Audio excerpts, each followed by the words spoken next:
চলুন আজকে খুব সহজে একটা নতুন ইংরেজি শব্দ শিখে ফেলি। ব্যাপারটা বোঝার জন্য আসুন আগে একটা ছোট্ট গল্প শুনি। ধরুন একটা ক্লাসরুমের দৃশ্য।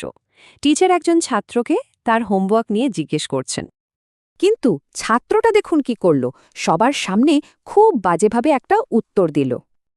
এই যে এমন অভদ্র আর বেয়াদবি আচরণ, এটাকে ইংরেজিতে এক কথায় কি বলে জানেন? শব্দটা হলো ইনসোলেন্ট, মানে খুবই অভদ্র আর কাউকে কোনো রকম সম্মান না দেখানো। মানে শুধু অভদ্রতা না, ইনসোলেন্ট মানে হলো একেবারে খোলাখুলি নির্লজ্জের মতো অসম্মান করা। এই শব্দটার ভেতরের অনুভূতিটা কিন্তু বেশ নেতিবাচক আর আক্রমণাত্মক। আচ্ছা, চলুন এবার কয়েকটা বাক্যে এর ব্যবহার দেখে নিই, তাহলেই পরিষ্কার হয়ে যাবে। এখানে দেখুন একজন ক্লায়েন্টের সাথে এমন বাজেভাবে কথা বলেছে যে সবাই অবাক হয়ে গেছে।